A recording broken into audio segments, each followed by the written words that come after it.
if I sit down there and let them sit here? Whatever you want to do, and I can sit down there. I think they should They're definitely be up here. presenting, so they'll probably be up there. Okay. The other two are. I suppose the next time we could actually put tables together and have us sitting around. Yeah, We could. do that. We could. Of course, it'll be difficult to live stream that way, but Is that lemonade and tea? Yes, this is That is so light color. sweet tea lemonade. Love it. Let me guess, Mark. No, Cindy. She got it for herself. No kidding? I Yes. just say a lot of times I see that it's Mark going I through. think Hey, the only thing- strong, independent I lady think so. over here. Yeah. Look at her.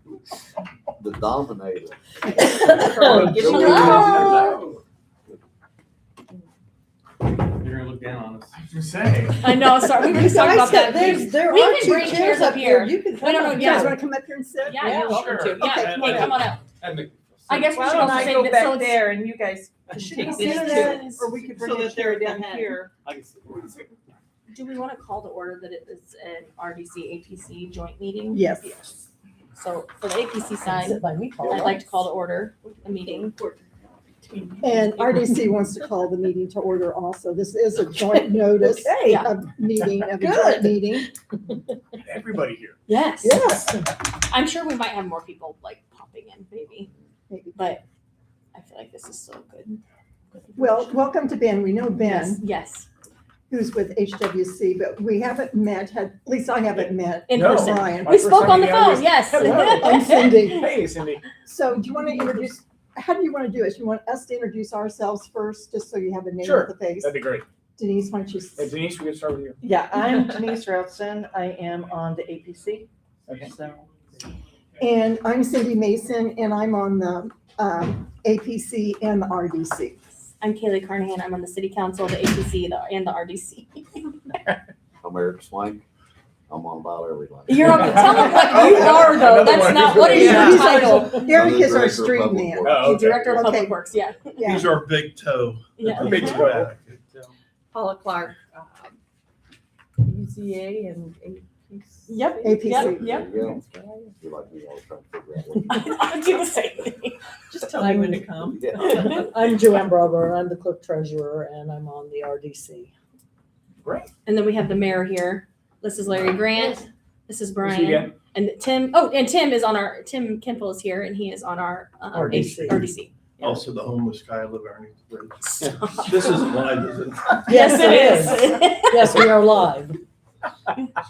Yes, seriously.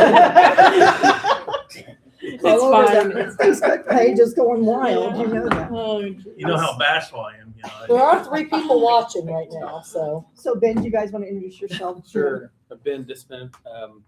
I live in Warren County, did economic development for the county. Prior to that, I worked with Larry at Purdue. I was in facilities management. But lifelong Warren County resident, and now I work with HWC, mostly on the client side. So I go and talk to people and find out what their problems are, and I find people to help come solve the problems. So. Okay, Brian, you're up. Hi, I'm Brian Stumpf. I'm a problem solver. yes. My background's in landscape architecture and planning and development.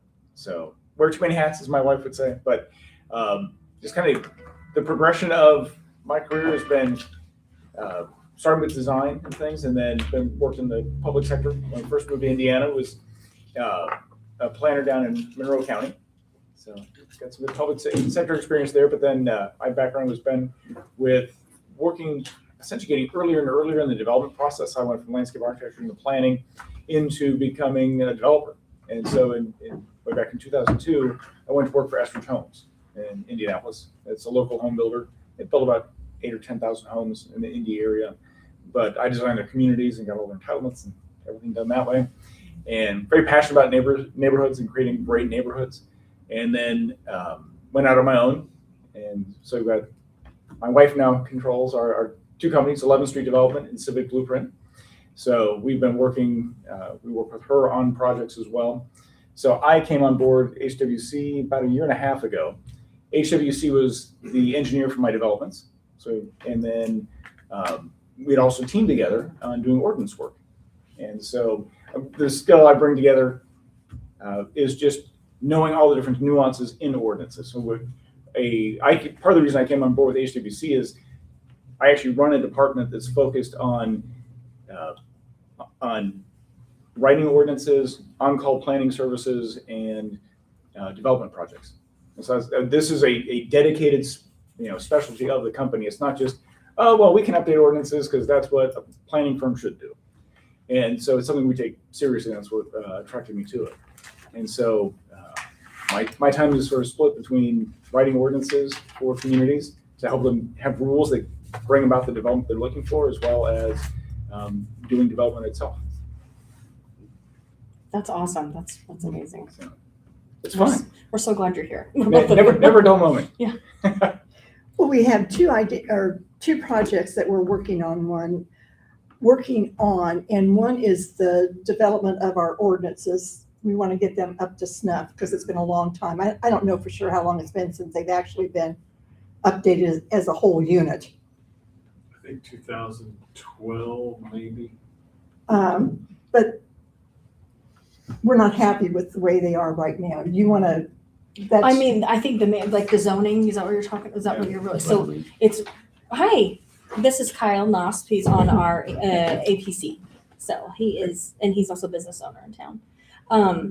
Our zoning has not been updated since, like you said, 2012 or 2013. We've done things, we've changed things in the zoning code, and it's very hard because we have still not, we haven't updated any of it. So we're working off of just very old things. And we know that it's a important thing to get done because it'll make everyone's life easier when we're looking at things, when people come in and they maybe want to change their home from an R1 to an R2 or anything, we just need it updated. well, especially for future development. That's our big thing. Yeah. Making our community ready to move ahead and bring in new housing, maybe some more new business. Mhm. What do we need to do to be, Well, one thing that's Competitive. glaring at us, and it seems like it comes up every day, is back in the day, there was a lot of spot zoning that took place.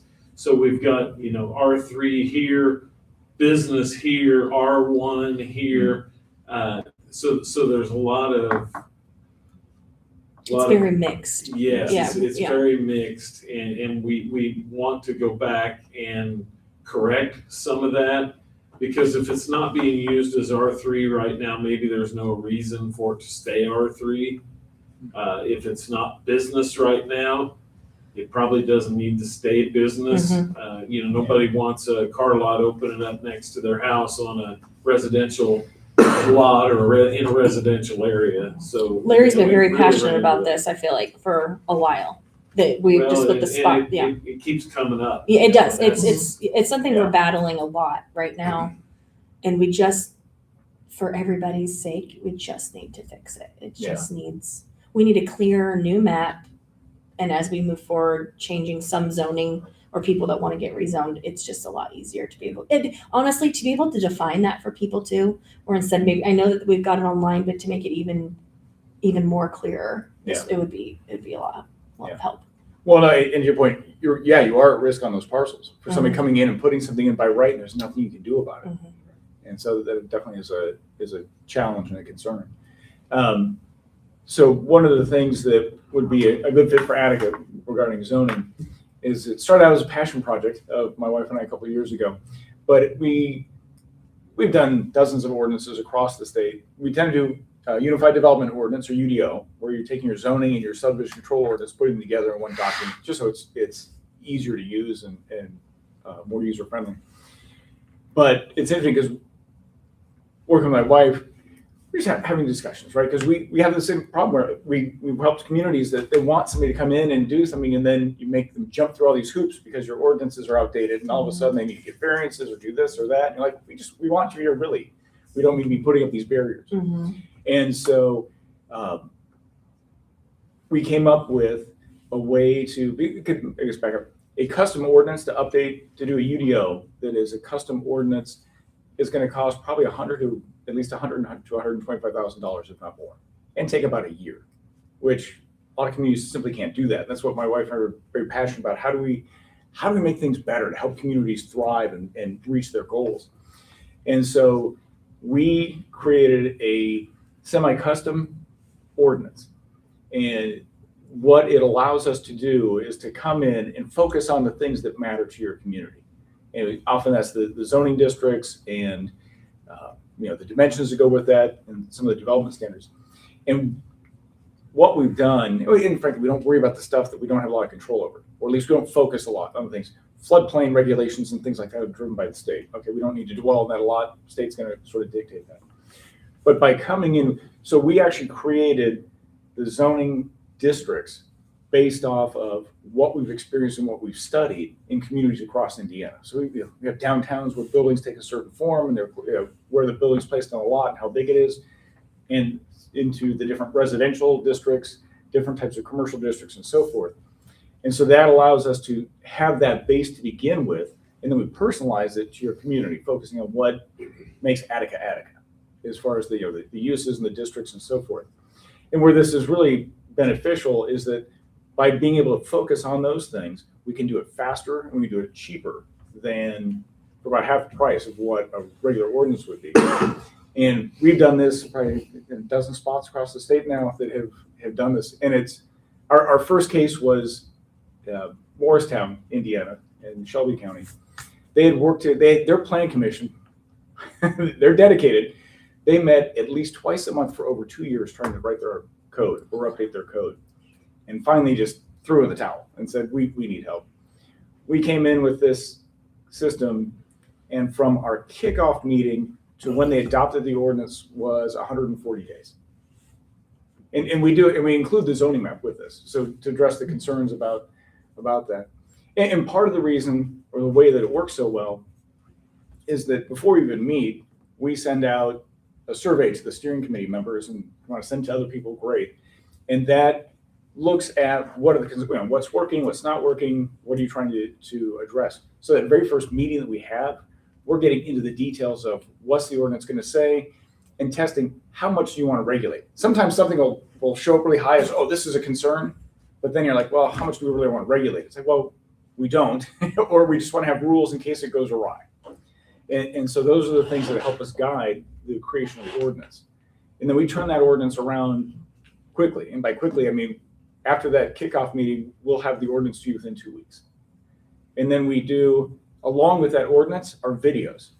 So we've got a couple of videos that will kind of orient you to the UDO, how it works and how to navigate it, and then what to focus on. Because everyone's time is valuable. And it's like, okay, here are the things you really need to look at in the UDO, especially when we tailor that based on the concerns that were raised. And then we have 2 different meetings with the steering committee. The first one is on looking at districts and uses and dimensions and things of that nature. The second is on improvements and site improvements, and then the process and enforcement.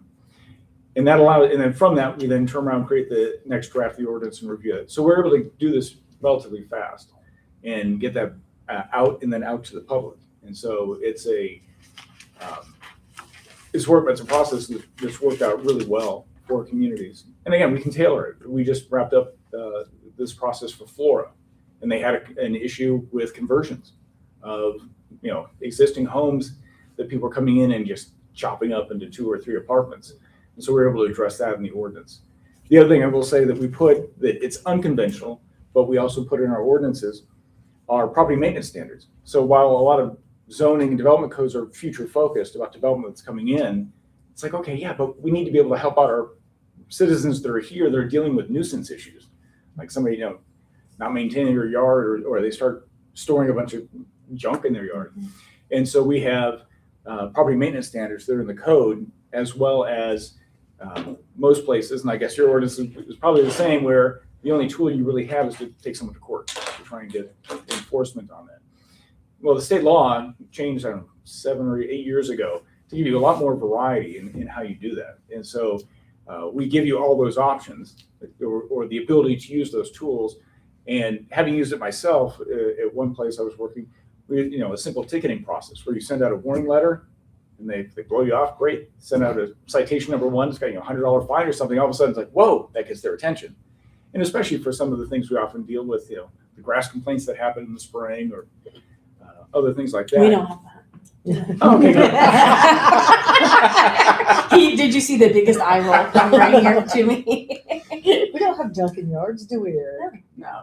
It's okay, Eric. I They're get called back. treasures. Treasures. Oh, treasures. Yes.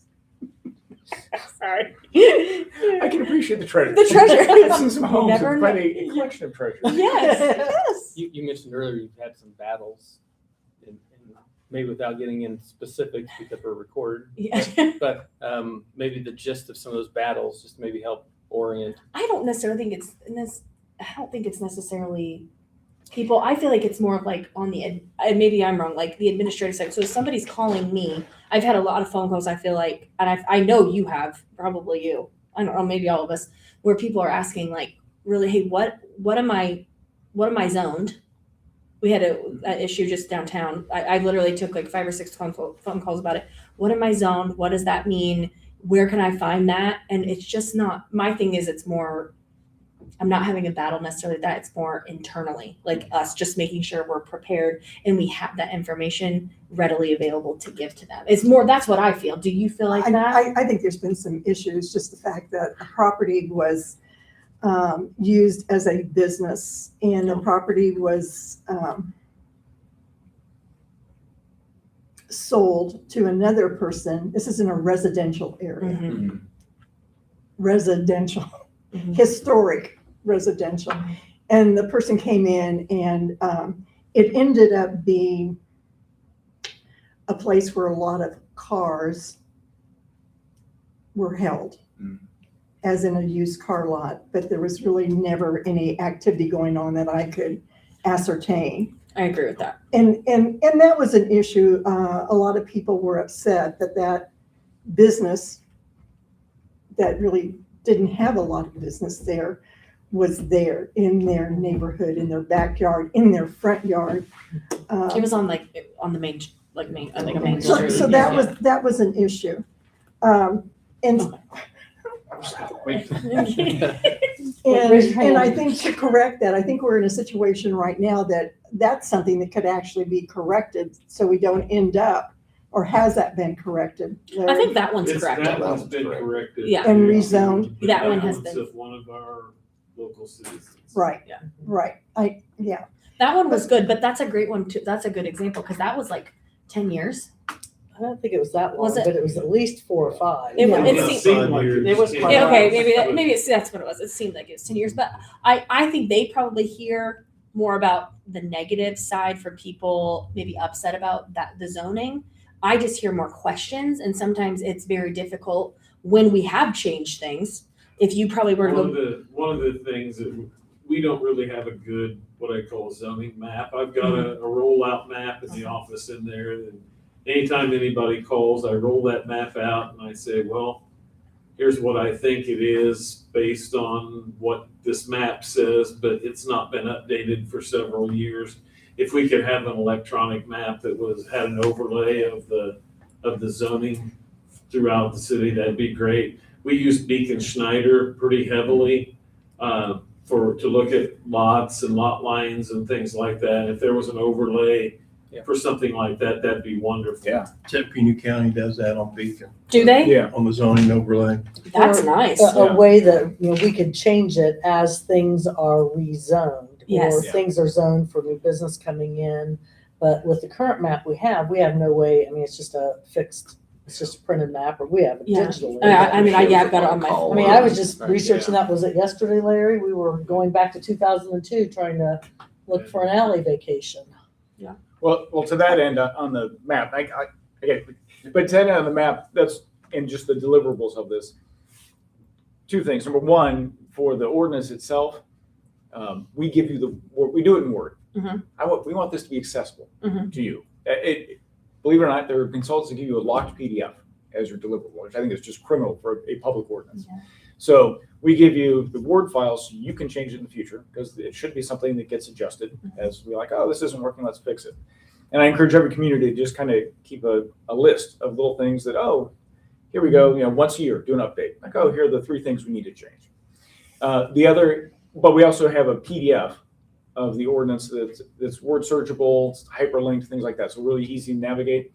So you can click on it and it'll drop you, you look at the use on the use table, you can click on the use, it'll take you to the definition. and any of the conditions that go with That's that use, nice. things like That's that. exactly, yeah, that's And, nice. and so you can search for those things. There's also, you talk about accessibility. We pride ourselves on just being clear and concise. Mhm. And so we try and put things in tables when we can, make it easy to use, as well as we joke that you will not find the word shall in the ordinance. My wife's background is in being an editor.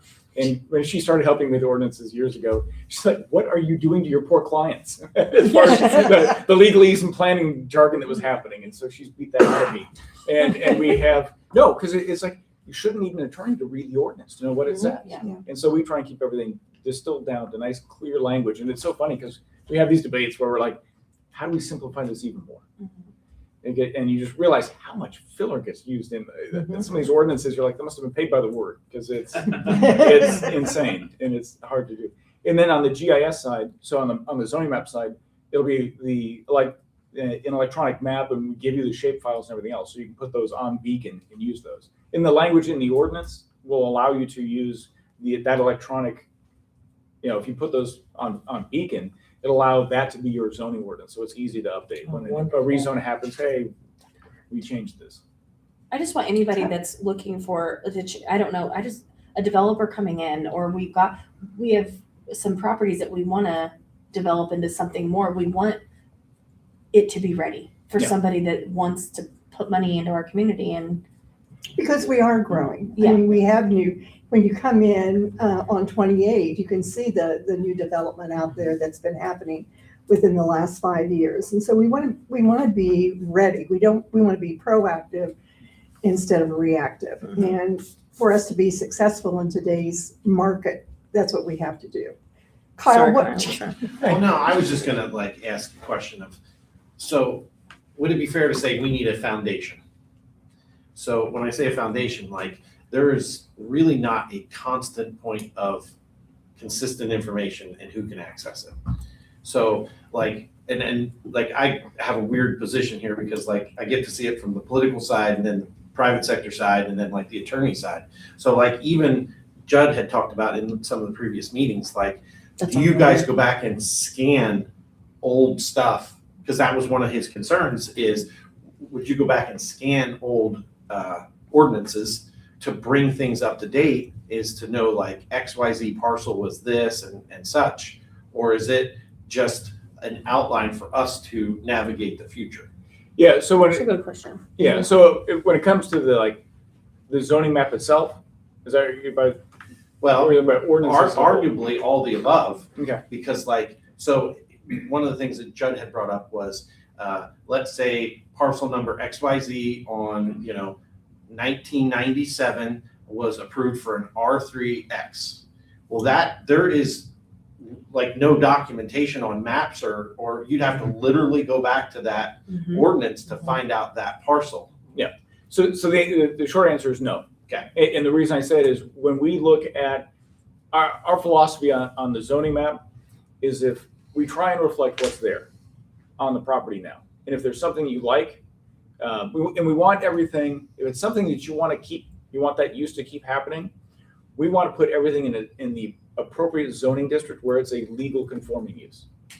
I can't tell you how many times I work with communities where, we love Bob's restaurant, downtown, but he's zoned residential, and he's non-conforming, and that just creates, I'm among the too many hats I wear, I'm a realtor as well. And so I've dealt with people that, all of a sudden they're dealing with financing and they've got to jump through hoops because the bank's like, well, you're commercial, but you're zoned residential. We've had that problem too. Yeah. Actually, we've had that exact thing Recently, happen. yeah. Yeah. Mhm. And likewise, if there are things that you don't want to continue, much like the commercial uses or spot zones that are in the middle of the residential, then those would get zoned residential.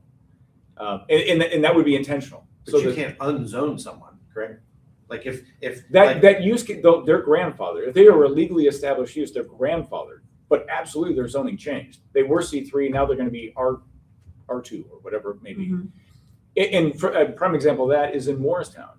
When we updated their zoning map, they have this old industrial building, and there's a business in there that just came in, but it's completely surrounded by residential, and it's totally out of place. And it's like, okay, well, the current business is there, and it can continue being there, but we zone that property, intentionally zoned it residential, so that it won't expand. And won't, because they're flirting with the edge of being a distribution type business, and it was, the city is just like, the last thing we need is a bunch of trucks coming in and out if their business expands. Like, in the town council, like, we want them to do well, we want this business to do well, but as they grow, they need to go where it's appropriate for them to be, rather than in the middle of a residential neighborhood. So saying that it could remain zoned the way it is, but it would, You would rezone it, but you would grandfather that person into use it. Okay, but Yeah, so what happens with the grandfathering is essentially they're frozen. They can't expand the business, Right. they can't make it more intense. Right. so if they were to sell the property, Would it revert back to, would it go back to? No, because It would be- the use could continue. But it would have to, again, they couldn't expand.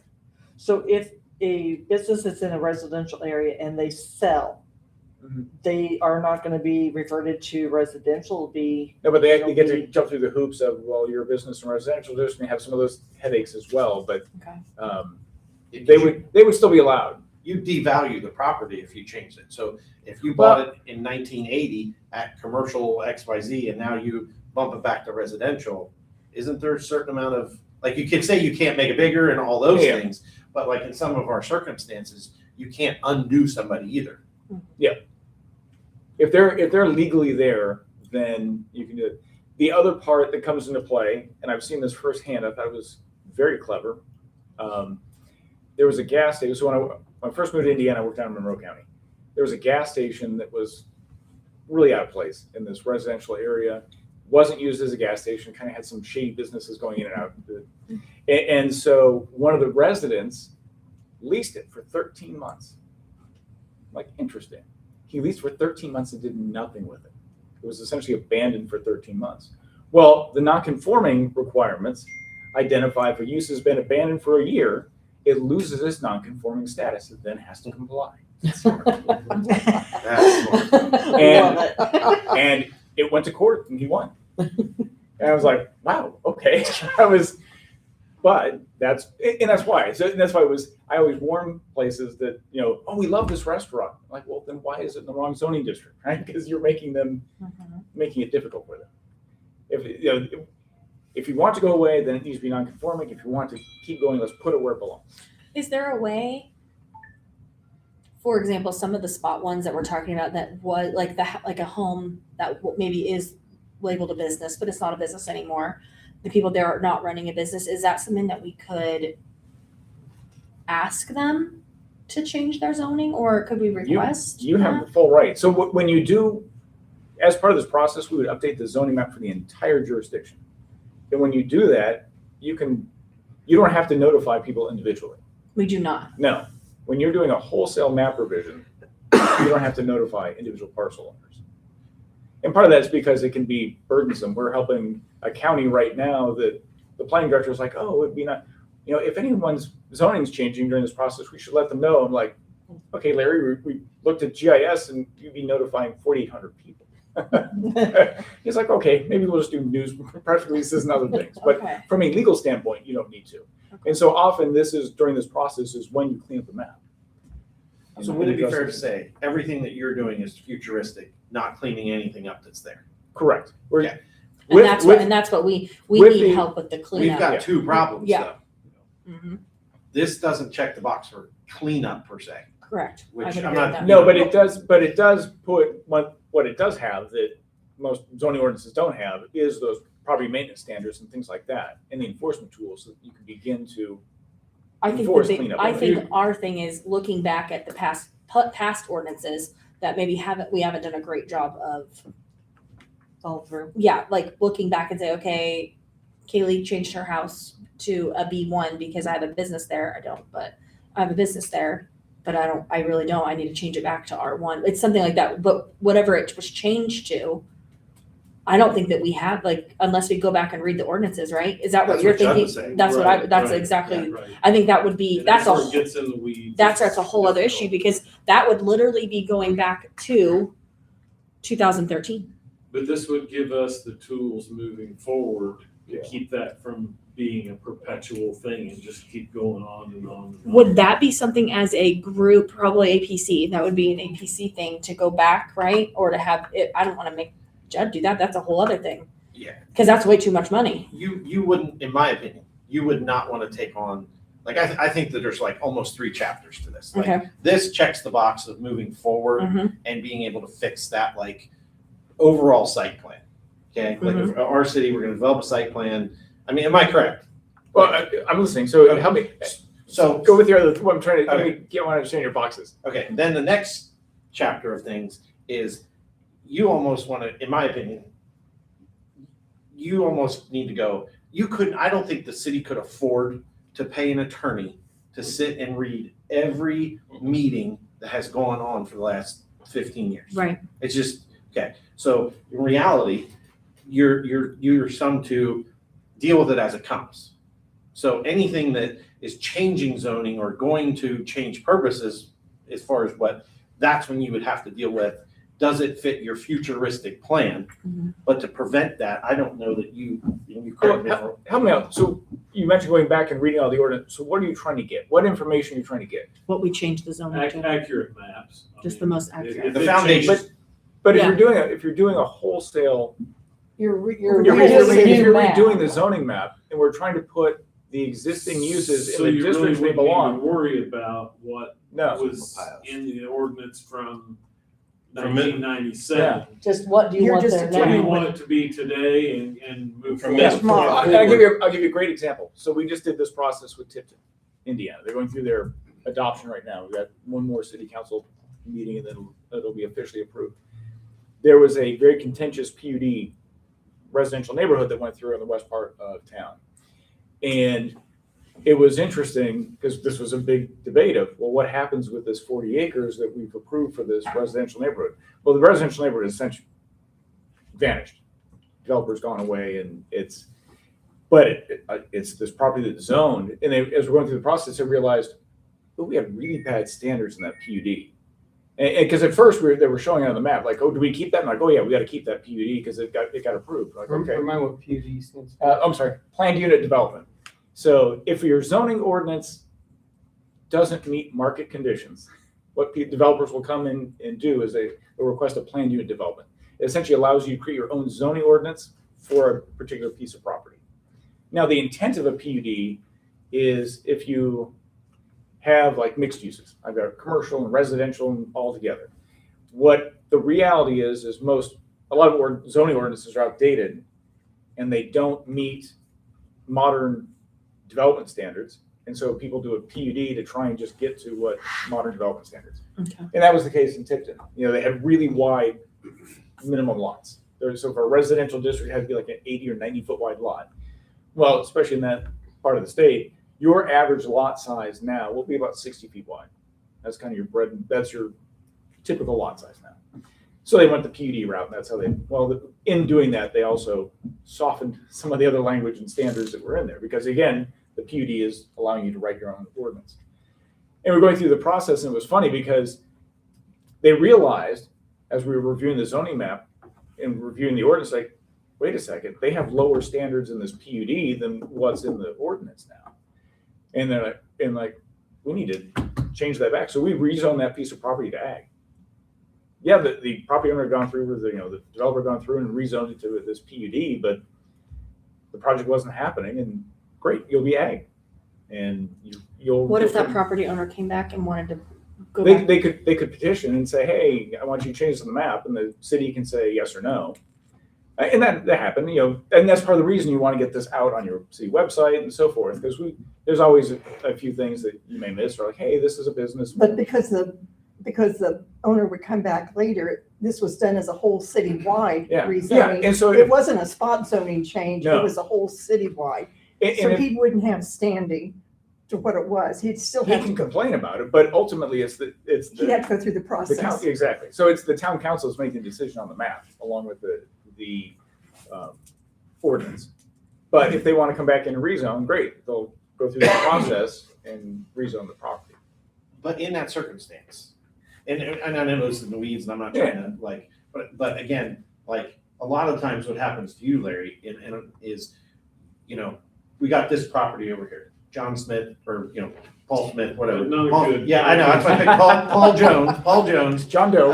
John Doe, sorry. This is the easy one. Come on, John Kyle. Doe John Doe, he's operating XYZ over there. Larry, I don't think that's an approved use.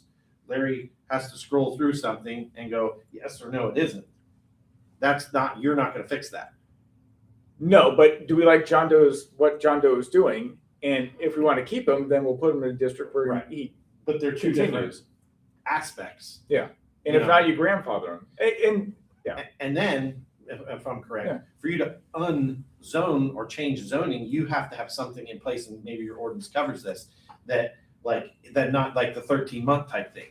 You have to have some circumstance to undo something that was prior a certain way, correct? yes, but I've had to do enforcement on cases like that before, where we thought someone was operating an illegal business. Well, it turns out they actually had flyers and things that no, they've been actually operating their business for like 10 years or something. They've just been very quiet about it, but it was able to keep its non-conforming status.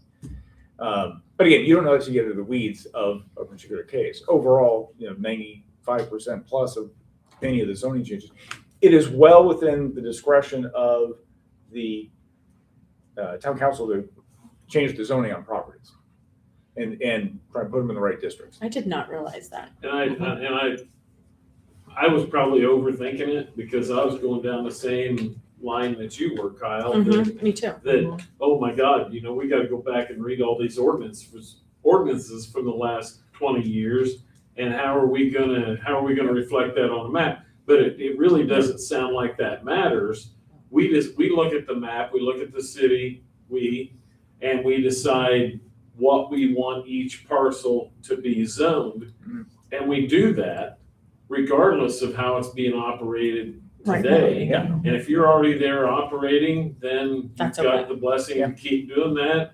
If you want to sell it or you want to expand it or something like that, then you're going to have to get it zoned appropriately for that to happen.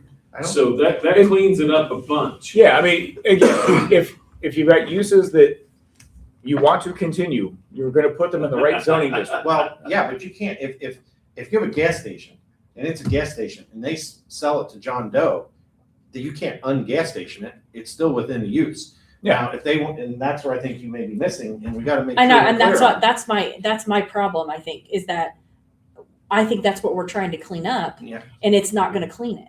And you could, well. But it's if gonna- Well, are you trying to make the gas station go We're not away? Is that gonna what you're shut saying? down. Well, I No, think okay. not necessarily. I think it's maybe Maybe. I don't know. Just No, like the I car lot. said You because were that- wanting that to would- make it go the away. car lot, like the You car were lot. wanting Yeah. to make it go away. Okay, So so how would let's that just say work? that the car lot has commercial zoning and is completely surrounded by residential. It's a residential neighborhood.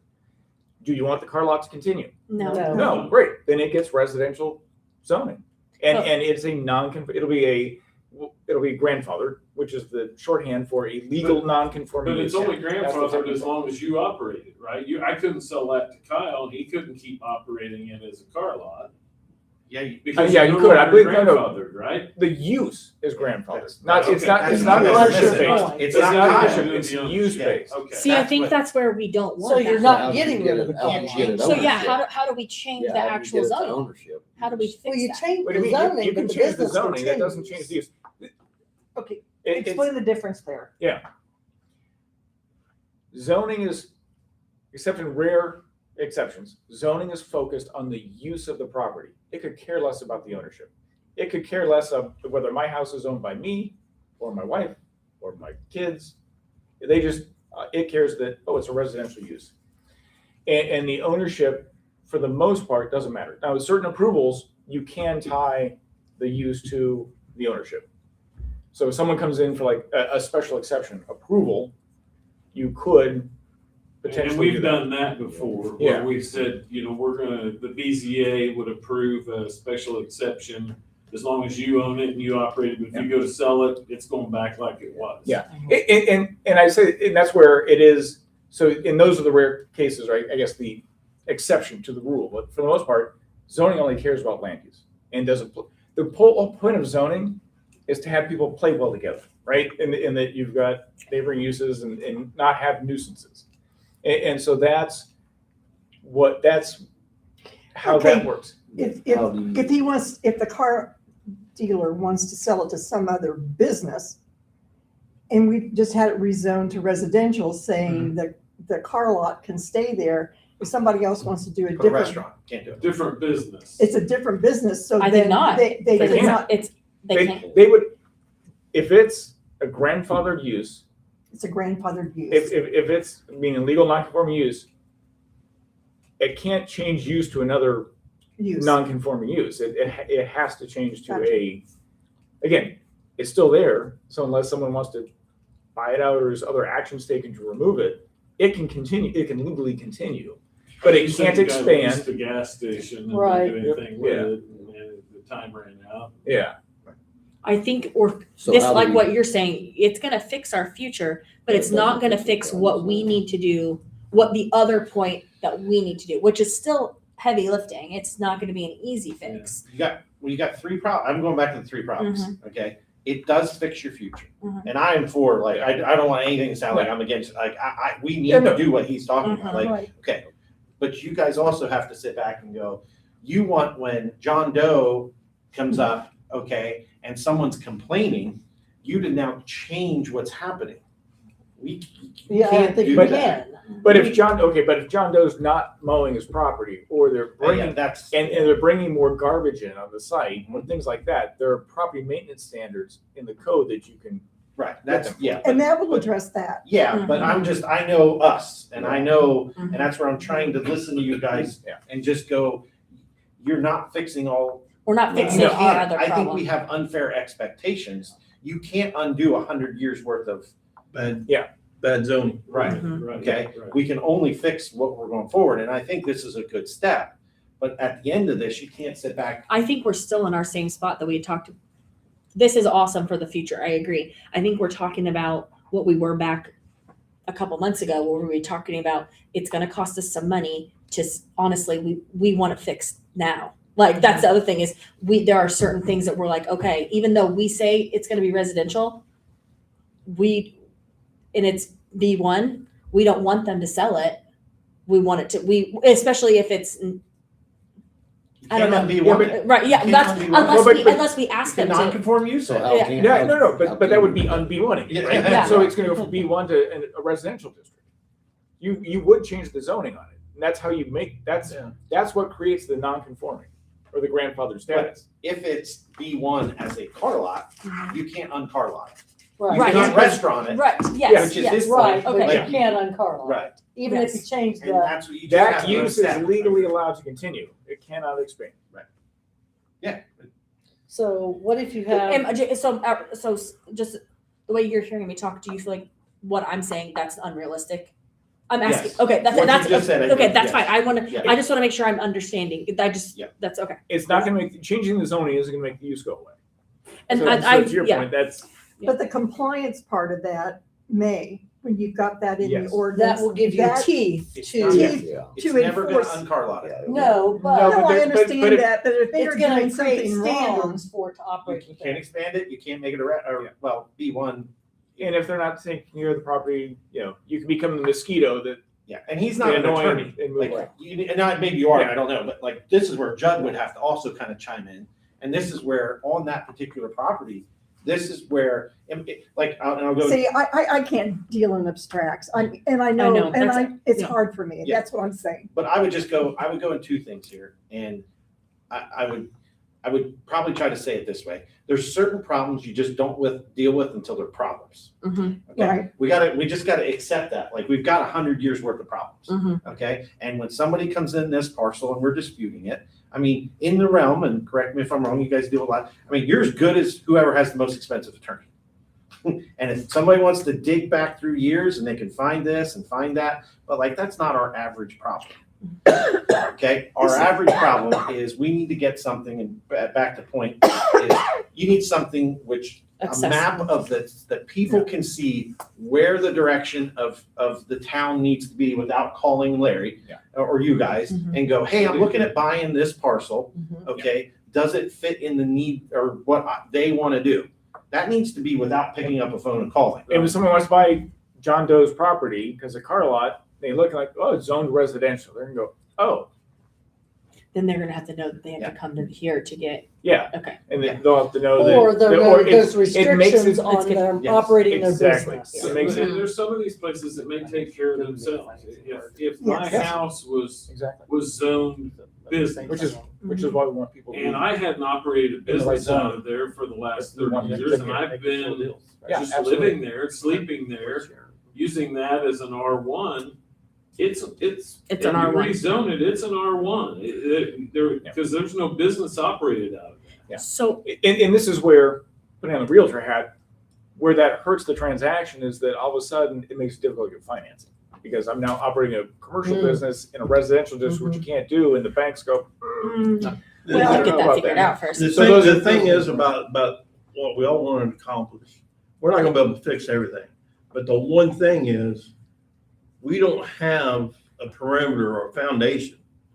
We don't. And just basically from this point forward, then we know what we're facing, but also potential developers know what they have.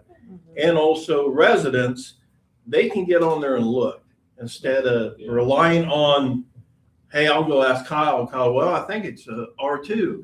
So then I'm thinking, okay, yeah, it's an R2. But then I come up and they're like, well, we got to look at the maps. Right now, we don't have anything.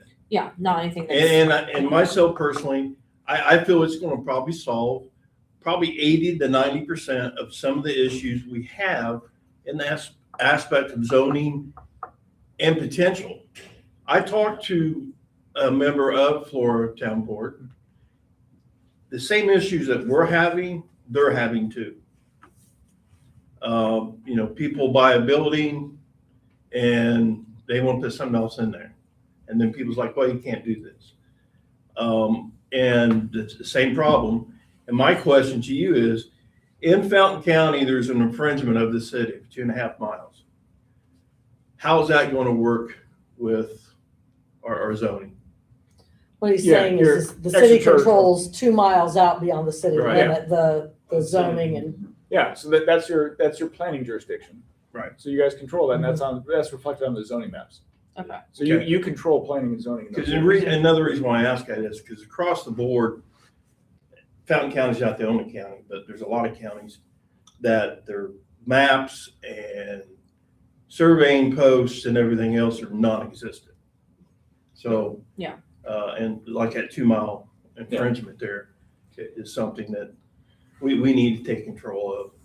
So, I'm just asking. Now, and just to clarify, but the 2 mile fringe exists today, correct? Yes. Yeah, okay, good. No, just because there's a process. If Oh, it yeah. doesn't exist and It's you want to do it. recorded, Yeah. it Okay, yeah. exists. So I'm gonna ask 2 questions. I feel like us here, we see benefit in doing this, right?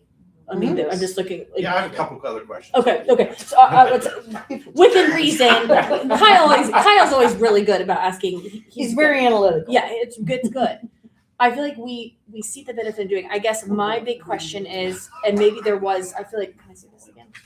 Is this the one? That has nothing to do with zoning. That has nothing to do with that. This is the other thing that we were talking Yeah, about. this is the Okay, other one. so then I guess that's what I was gonna look at. Can you give me an Cost. estimate? That's my big Yeah. question, is cost, or is it kind of like what you did with this? Like there's a menu. We could choose Yes, it from. really comes down to what type of electronic files you have. So it'll be between $50,000 and $60,000. Between 50 and 60. Yeah, depending on where your maps are. If the mapping is being done by somebody else, then it's 50. If you have absolutely nothing map wise, it'd be 60. If you have parcel files and things like that we can get, so it's easier. So we're not spending a lot of time doing base mapping. So plan on Then- 60K. then- Yeah, that's I was gonna say. It's gonna be 60. Well, And maybe it's hard to say it'll be because- less, plan on 60. Yeah. I think that's a good. In my opinion, there's a lot of because this is going to benefit so many people in the city that I believe that the APC, the RDC, there's a lot of people that can hopefully come together and say, hey, we're going to put some money in to get this done. Hopefully. I mean, The that's, city and the RDC. yeah, well, yeah, that's true. The APC doesn't have Two. anything. Yeah. APC has no APC money. really needs some money, but we don't got none. But I know like Brian had to mention something about WEGA maybe being able to help out, things like that. I think it's more, I personally think it's more of a city thing and I think it's our responsibility. Okay. Well, so I think and I that's know that something- Flora paid for theirs through edit monies, and I think between what you have available for development, if anything, and Keep in what, mind, that's what's going away too. well, this year. Do we And- have enough in our and- budget for this? I don't know. in the And what RDC. RDC has, because we do have, RDC does, yes. yes. RDC has more than enough. To cover. There you go. Why would you But ask, why would you not, why would you not ask others to Yeah, chime for in on free this? money. I mean, that is food and beverage money, that is like, Here's Well- this is my personal opinion. I'm not saying the WIGA shouldn't, but I think we're trying to solve something specifically for us. And WIGA, they look at from the whole county aspect. And I feel they would, well, we need to do this countywide. So then it shifts from what we want to do to a bigger picture. And I believe in keep it simple, stupid. You know we need to do it. We'll do it here for Attica. And if WIGA wants to say, hey, we need to do this countywide, that's up to them. I mean, that's just my personal belief. I feel strongly it's something we need to do and, set that standard so everybody else in the county go, hey, we need to do this because they do countywide. I mean, our zoning is about like my diet plan. It don't exist. Don't go down the county But, road. but I Cindy, Yeah, food and beverage though, that tax was established for economic development. So I there's know that. there's different funds that, other than just the local income tax and the economic development. I know. And I had said food and beverage to them too. Right. So I But mean, does the city still control some food and beverage? the contract with WIGA ends in June. They get no more money after June. That's when the current contract ends. Do you have to have this all be paid by June? No, but Kaylee, my point is we've only budgeted for half of a year to fulfill that contract. Okay. So, and without looking at what the budget is for those specific funds, I mean, we have 100 funds. I mean, I can't remember what the budget is for every fund. Right. But But I definitely think that that's it's the earmarked for, best use of food and beverage money. is to just 100%. a specific project for the Yes. benefit of the Yes. city as opposed to an organization. And that's, yeah, and while they're here, like, we gotta focus on their time, like, how we pay for it would be a separate. I right, understand. But back to you separate guys, discussion. like, do you have something that everybody could see of what this looks like to a civilian? Like, okay, so is there a website? Like, what interface does the public get to see? Yeah, so I would, look at Flora's. yeah, I mean, you look at Flora, Edinburgh, Tipton? Is Tipton? They're not. Tipton's in the adoption process, but it should be on the website. They just had a new website. Are you saying during the process No. or after it's done? When it's done, Okay. No, when it's done, it should be on your website. I absolutely believe Yeah, okay. that you So need to put it's- the ordinance and the map on your website Okay. as well as work with the county to get it on Beacon GIS. okay. So when just so you guys, if you click a parcel, can you see what it is? Or is it just large scale, big of what? The maps you'll have, so you'll have the shape files from us as well as a PDF. Okay. So what would go on the city's website would be the PDF of the zoning or of the UDO and the PDF of the zoning map. So they can zoom in. We do the zoning pretty much at a parcel level basis. If you want to have that level of functionality, there is a group that does that, Zoning Hub, and they're very reasonable. I have yet to get a community in Indiana to do it, but it was interesting.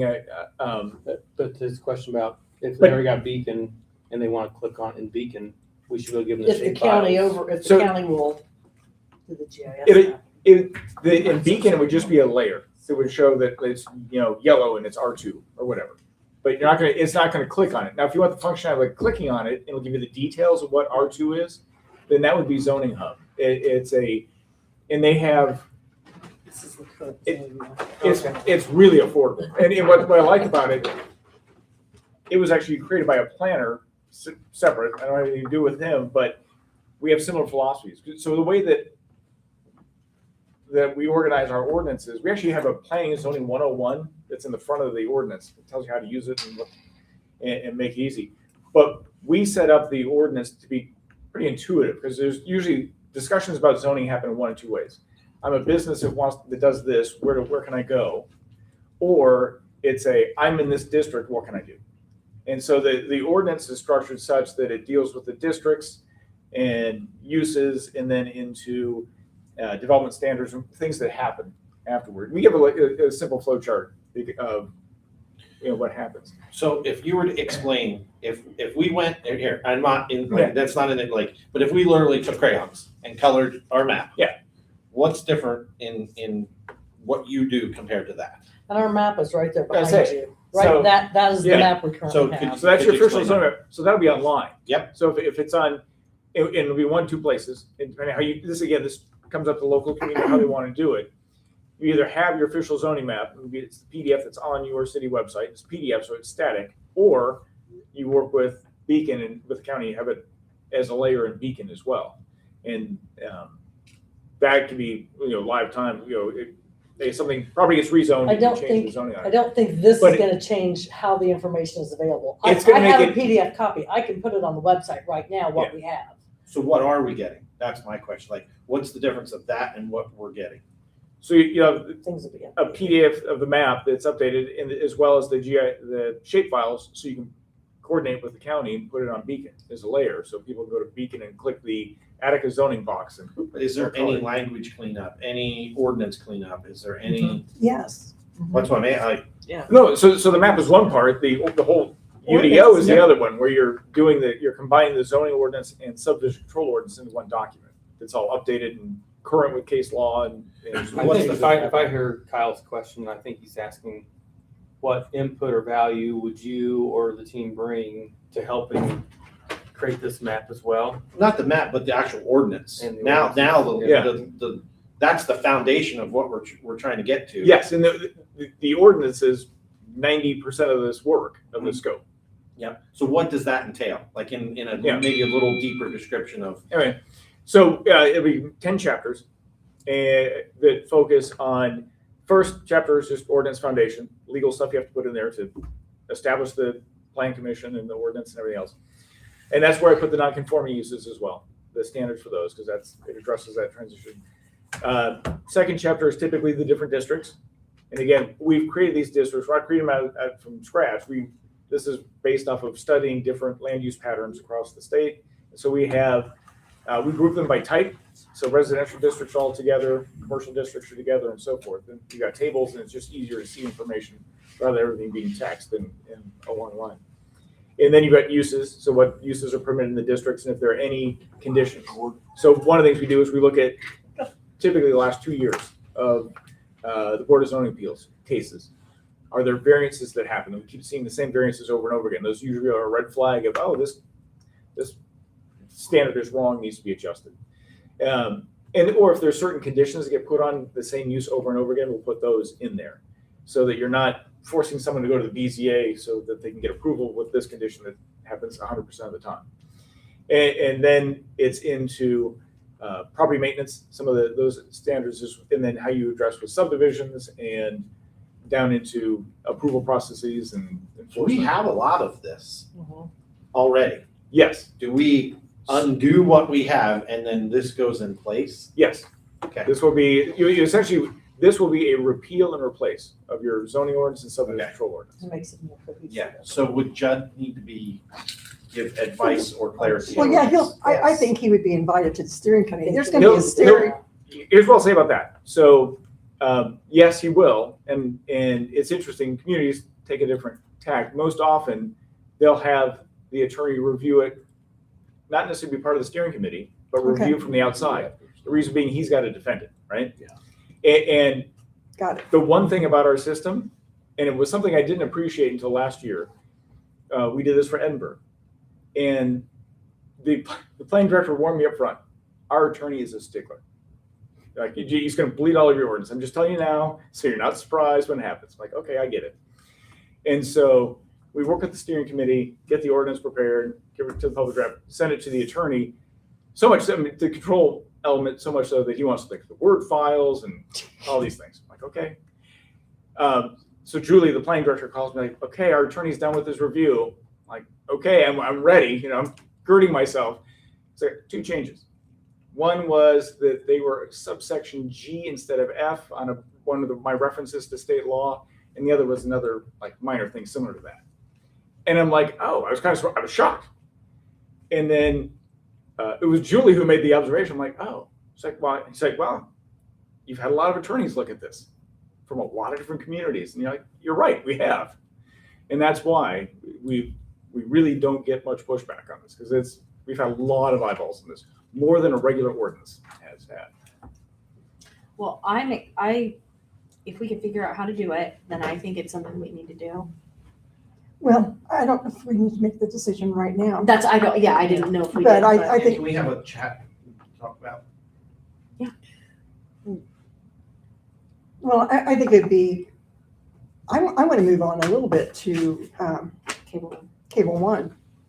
I have to go pick up Jordan, but I'm gonna pull it up online I will listen from there. I know that you probably don't love that, but I fully support this as well, because this is also, Needed. this is also needed. So, Yeah. but I have to go to Jordan. I'm so sorry. Just to So- throw this out, or would it I be do in our have, best I do interest have one. to Here, have- somebody can come sit up here now since I'm leaving. Thank you so much. I'm so To sorry. have I have a 4 place, kids. would it They're be first, so a good I know you idea guys to will like have that. them Thank put you guys together so a much. quote? Bye, I'll see you. very similar to what we did for Cable Lane? Hey, this is what the cost is, this is Yeah, what it tells I us. think so, if you could, And, because from what I've heard, everybody up here and out there is in favor of continuing to evaluate this, and we like the idea of bringing ourselves up to speed. So I think a quote would be the next. you know, and I think Next that'll stage. give us a good, something to look at what the scope of work is and might answer some of the questions we have. Or, I think that'd be. a We'll good meet start. again Yeah. in a couple weeks. So if you can get it to Yeah. us tomorrow.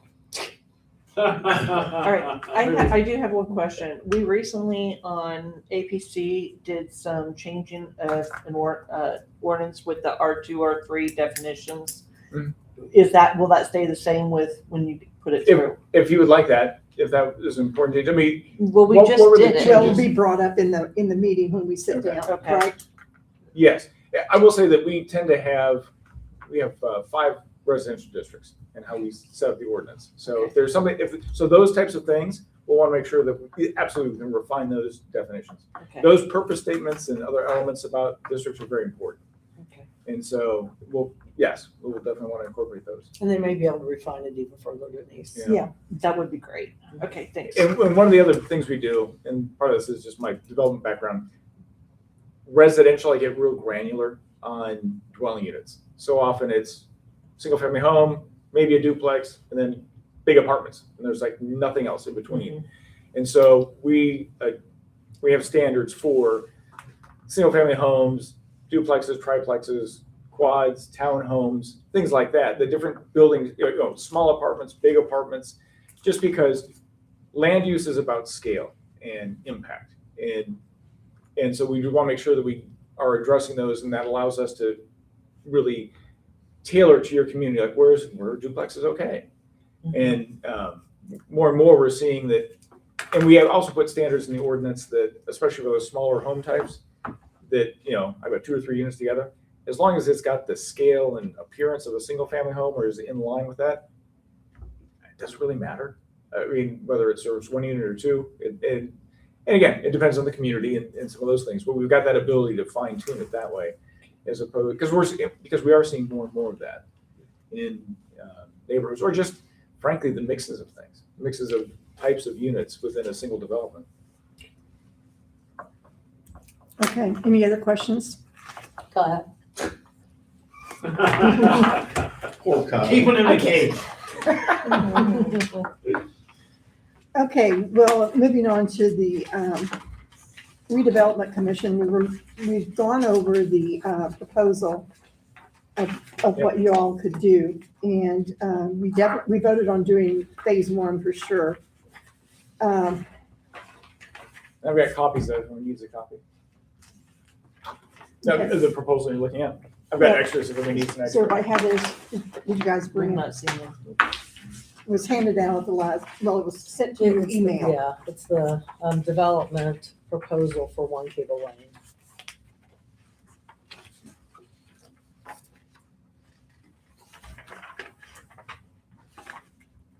And I noticed you were really hitting, Uh, Do you- No, I don't need a copy. I've seen. Oh, I was gonna say, you can have mine, I don't need to see it. Go on. Don't give him anything. Oh, my He'll start goodness. Okay, she Okay. said no. Wow. Kyle, I'm Kyle. just making. Poor Kyle. We'll see how I'm quickly totally he can read. thinking. If we start calling you Andy, then you need to work. Fair So enough. how would you prepare to start with this? How do we get going? What I would do is I would put together, I guess, first see if you have any questions about the scope or other elements. What I would do is probably put together a contract for this whole thing, but we only get to go to the next stage when you authorize that. And that way you lock in the That's fee good. and you've got that there, and then it's only when we have the notice to proceed from you Okay, that we move forward to the next stage. okay, And that's how we do Yeah. development work. That's just, okay. that's how my agreements have always gone with HWC. So you're gonna draw up you're gonna draw up a contract for the whole thing, and we'll be Yeah. looking at the first part of it, phase one, Yeah. initially to vote on at our next meeting, correct? You already voted on We it. already voted- voted on we it. already voted on it. But what last you can do is meeting. you can essentially Sign the contract. sign the, Sign yeah, the sign the contract. contract, and then that way, but we're only authorized to start the first part. And so it just happens incrementally as we're ready to move to the next step. And- So who do you need to be working with? Always me. You're Gee, like, let me guess. "Guy, what can I say? So Cindy, do you have any ideas who I should be working with? Well, I mean, Eric's got a lot of knowledge, and he knows where, the water mains are, where the sewer is. He knows, he knows all that stuff. And so there's no sense of going through me, the middle person, but I do want to know. Oh, no, absolutely. But I think, does that make sense to you? Is that? If it does to you. Oh. How's that for an answer? Is that I know too it'll much? come my way either way, so. Is I it guess too it much? depends on what it is they're Yeah. working on. Yeah. I mean, if it's infrastructure, then obviously Eric is the We'll city go to, person. yeah. Essentially, it'll be the RDC as our client who we're doing the face Right, to face with, right. right? But if we need certain pieces of information, we'll go to who we need to. Whoever has That that, info. right. And so I guess I'm still contact person, but he's the one that knows all the, Yeah. You're gonna be the point person. right. So then when there is questions come up like infrastructure, so forth, then, And obviously, we work very closely with Eric Smith as Yes. well, so Yeah, yeah. Eric's a good resource. Yes. Very much. I just noticed that really leaning forward on going with, coming off of Gulf Bridge Mhm. is the best way to hit that place, right? Yes, and I got some questions about that as far as.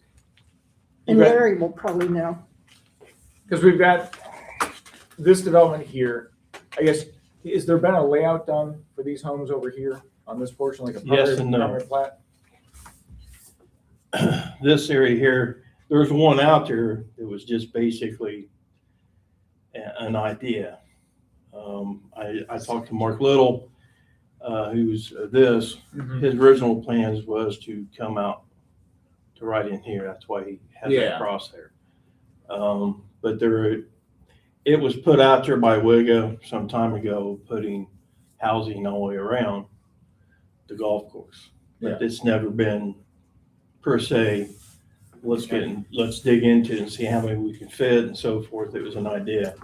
So So- I will say though Different too, property that owners, Jeff Curtis, who's been working on the development south of town, and I talked to him, and I said, I would like for you to be involved in this when we decide to go with a developer, because I want to have that flow of, Gulf Ridge, our piece, and then your homes Yeah. around.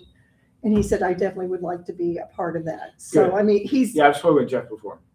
so he's, I want us ideally, all to be on the Yeah. same page. yeah, ideally, I mean, if we're grabbing for the stars, is like this area here, they'd be facing the golf Yes. course. Absolutely. And that'd feed down there, which gives an opportunity for housing here. And then all the way around the golf course, if the Harrison family decide to put, but this is gonna be kind of the starting point. And what's the relationship with Mark Little? Mark's good. Okay, just because from a developer standpoint, I don't want everybody coming through this street here, right? So this connection back here is important. That's why I was asking about what if any design. Obviously, you've got a little bit of something here we need to bring, and that's what's in our first phase of this contract, is to look at some yield plans. Because my questions I have is, what if any design is here? What restrictions are on this parcel here? And that's a city part, right? That's what the Yes, city this is owned owns? by the city, but it looks like it was part of the sort of open space or detention for this. And that's, You're talking about the area in between, behind the houses? behind the houses. Yeah, Yeah, that was, correct me if I'm wrong, Eric, that was kind of a low area back Yeah. there, and they deemed it wasn't buildable, so they deeded it over to the city rather than pay taxes on it. Okay, so could that be can, retention? yeah, so could we use that as part of the Yes, project? absolutely. Okay, great, Yeah, because that's key. and originally, we were, without having the map in front of me, originally, we were looking at going right behind the little beverage company Yeah, and not routing traffic through the subdivision, the Gulf Ridge Mhm. subdivision. Just because I figured there would probably be a lot of pushback from residents up there, not wanting all that traffic through their neighborhood. yeah, Where if you took them in right behind Little Beverage and into that parcel and into or into Cable One, they really wouldn't be driving through that. You'd be Yeah, right before but- the neighborhood. yeah. And what I see is that we need to know this alignment for the future right of way, and then we're coming off of that into here. There's a This is what very we did. small Okay, This is, we There's can a start part of with that this. easement that goes Right, out right, Yeah. talking to, about. Right. Here's where it's coming off, like you okay, said. What Larry's talking about, this easement, okay. That's it is to right here. yeah, And what Mark has had planned out is all the way along here.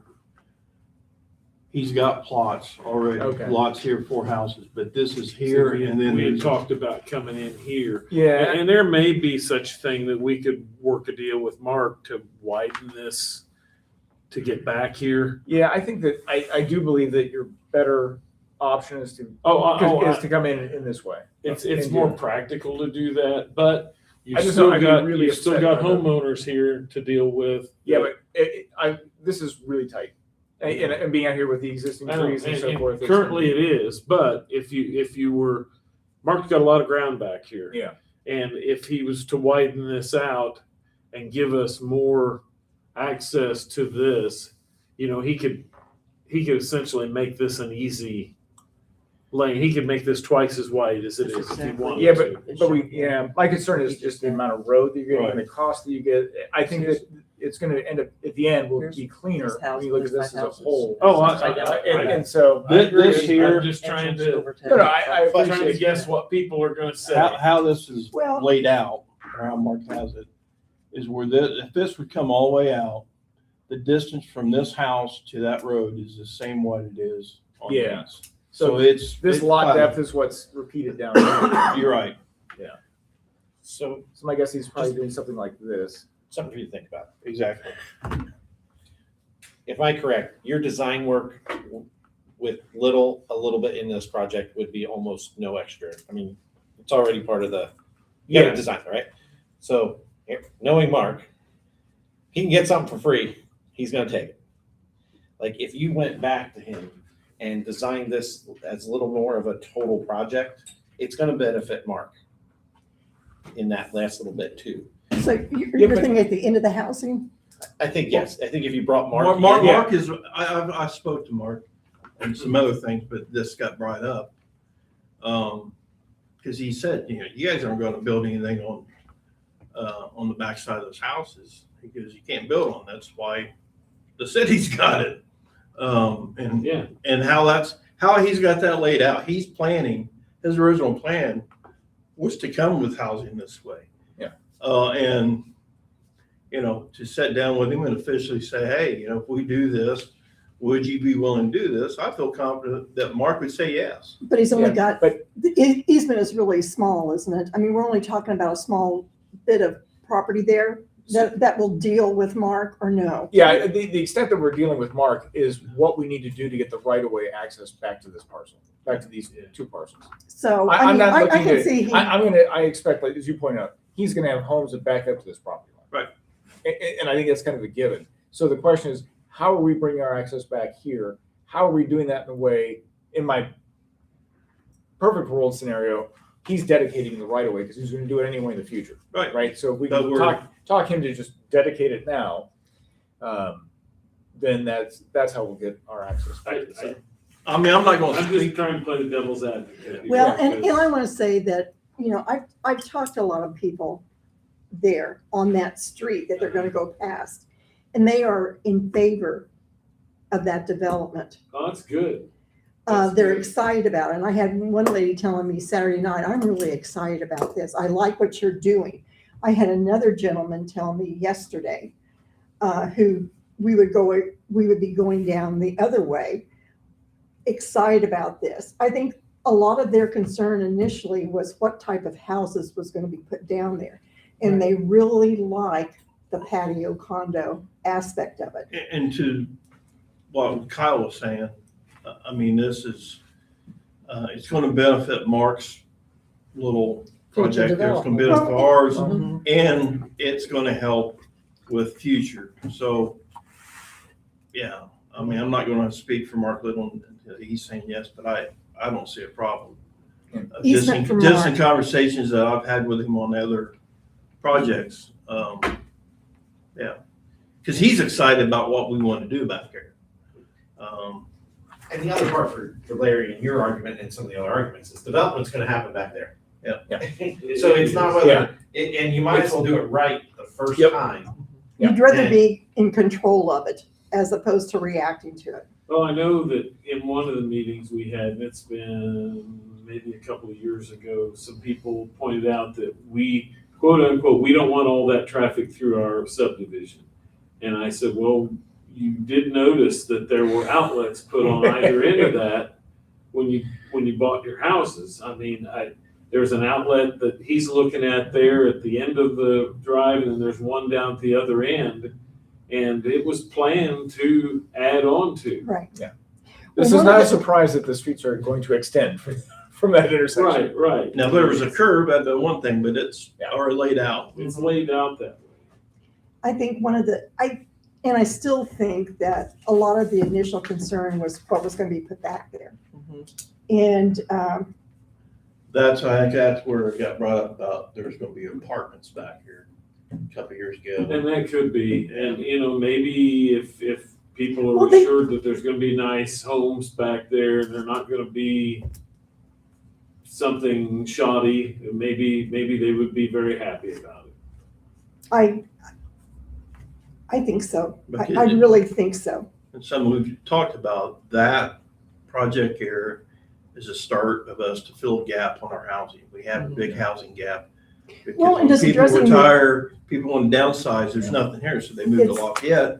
Yeah, we have new people move into the house, but you're not gaining anything. Yeah. Well, Well, you're losing actually Yeah. institutional resources of people who are involved in the Yes. community. Yes.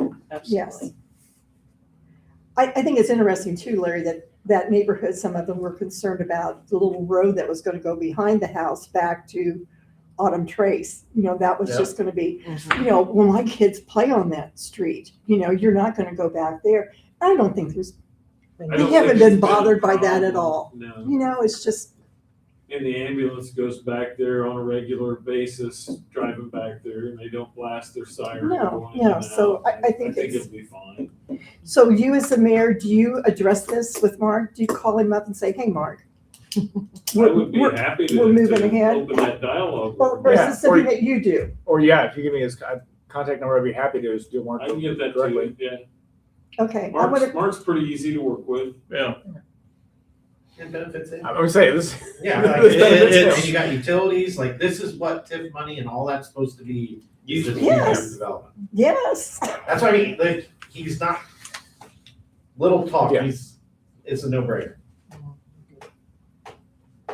Well, Mark, when we went down to Greencastle to meet with the developer of Autumn Trace, Mark, I think he was in Kentucky and he wasn't able to go. But at that time, we were looking at patio condos and he was in favor of it. So I think, yeah.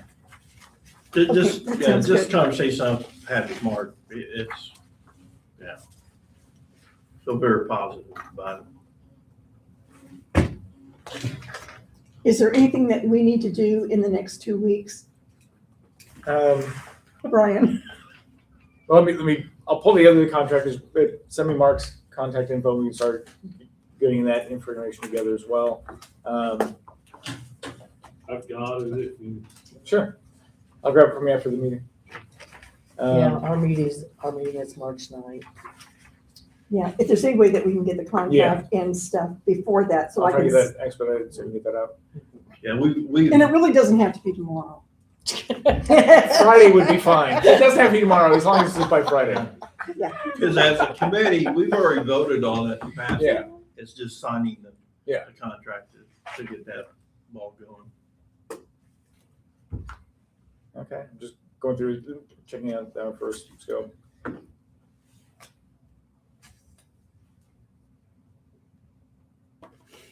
And we can work on like our funding sources and how, working with potential developers and things that we've talked Yeah. about. And maybe that would be, when we start working in more in a committee. Yes, no, definitely will be a joint use there, as well as bringing together, I'll get you firm prices for some of the due diligence work that, as far as phase ones and surveys and things like that. So, because ultimately, the whole point of this is to get an RFP out there to get someone to develop. And so in the other communities I've worked in where I've done this, or doing this myself as a developer, or doing this for other communities, you want to make sure you've got clear title to the property. So this is where I would encourage you, and these elements are identified in number 7, but let's get do an ALTA survey, get the title work done, things like that. So we don't find out, oh, there's some easement on here, some covenant that only allows one home to be built on the property. I've run into that before on parcels. And so those are the things that we want to tease out. Any restrictions like that are things that we may need to address up front. And so these are some of the things that often go unseen, but have a real impact. And so those are the types of studies and things that need to happen. The geotechnical, obviously we're concerned about some of that. So what exactly are the soils in the site? Would they have an impact? So those are some of the things that we need to do. I'll get you firm prices on those. Could that be rezoned? Yes, it would. I know, it depends how fast you update your zoning ordinance. Yeah. It's amazing how he flipped that the other way. Hey, I got my developer hat on. I know.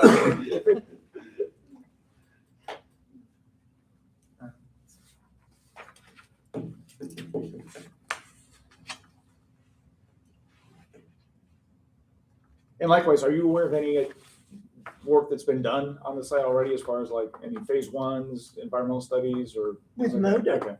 Okay. Well, that's good. The redevelopment commission just took title of the property last June. Oh, So okay. it's and all that work, a lot of the title work and all that would have been done prior to Okay. the purchase. Yeah, so I get- That's recent. If I can get a copy of the title work from last June, that would be Okay, helpful. do you have that, would, Joanne? that would be a me thing. Okay. Well, thank you. Yes, I've got all that.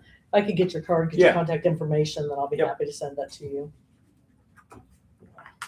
No, it's amazing how that stuff doesn't get checked, and it can be a surprise. I signed.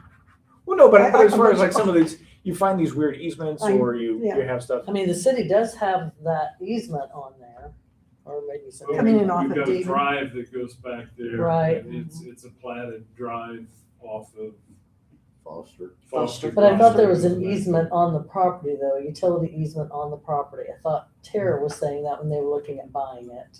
There is one, Yeah, right there, probably at the front. But at the front, when you go Sewer. in, where you drive into it, there's an easement there, and I think there's a small one up there where it joins the other lot and Mark's. Yeah, and, There's a and those are small- the things that we get by doing the officer survey and some of those other things to get that all tied out. It's one of those things I've learned to check early, just because I've been there before. You're going down a project and you find out, oh, there's. Can't do that. And Well, there's that's something, covenants that- that's one of our goals of doing this is we want to do a lot of the legwork. So when we send this out, developers look at it and go, oh, yeah, hey, this They're is a ready good to go. idea. Well, exactly. They've got their act together. They know, and this is a real project. This isn't a dream. Right. Like, oh, we'd love for something to happen here. It's like, And- no. Because I come here, when we were talking, I pulled this up on the map, like, how do I get back to this site, right? So that's a huge red flag right there for me, from a development standpoint, like, okay, we need to get that addressed. And so when this RFP goes out, they know they have access back to the site. We've done the geotech, we know that the soils are good, and this is also part of what we have in our first phase is just some simple yield plans of knowing what we think based off of products, because there's a couple of products that come into my mind of what would work here, not just the patio homes, but when I saw the golf course, I'm like, okay, there's ways to take advantage of that. And There's a lot of potential there, and this project here, I feel is a launching pad for our community for the other potentials we have going on. So, and it definitely will be a sort of a proof of concept. Yep. Right? Mhm. As this happens and people say, ooh, They're they built doing- homes and they're they doing sold, something. and they sold at this price. Because that's probably the biggest challenge in the communities I work with. Do- That it's like, well, how do we try and get development happening when we don't really have a lot of permits being pulled or things like that? It can be a challenge. Do we need any type of, I don't want to say feasibility study. Well, that's essentially what this first phase is. It's just pulling together all this information? Yeah, doing the due diligence and things like that. Okay. And then that's why we've got the yield plans, because that will influence what we ask for. So we did a similar process in Rushville. They had a site that the city owned. It was an old school. The city had demoed the school building, had cleaned the site, so they had identification that the site is clean and so forth. So we helped them sort of package that into what to do. And we wrote the RFP for them and helped them send it out and be able to get builders, contact builders, get them interested in the site, and they now have it sold. And they'll be under construction here soon. Great. So it's just, let's face it, there's a lot of competition for builders and things to come in. So you need to play the game, you've got to show that this is a true shovel-ready site or ready to go. We've done our homework, it's clean. Okay, that's us, we're in. Yeah. We're in. No, it's important. And it's how you show that you get people's attention. Otherwise, it's like, oh, look, another RFP for a site. I'll look for something easier. Yeah, no, that's exactly it. One of the good things about that site is that, just a little bit of history, that's a virgin site. I mean, there was never buildings back there. There was never a gas station or anything like that. Dry cleaner. The reason it was called Cable Lane, Attica had the very first cable TV system in the state of Indiana. And it was built back there. The tower set right in the center of that lot. Okay. And that's where the TV tower was at. And the distribution came from up there. That was where what they called the head of the cable system was built. So, when that went away, they basically just tore down the tower and it's set that way ever since. Okay. I think that was built in 1963. John Foster? Yeah. So it's been a day or two. Well, it's good to know that we haven't had nasty uses out there and things like that. Right. So I'm not too worried about, it's not like we raised some buildings back there or something over the years, or it's a pretty virgin site.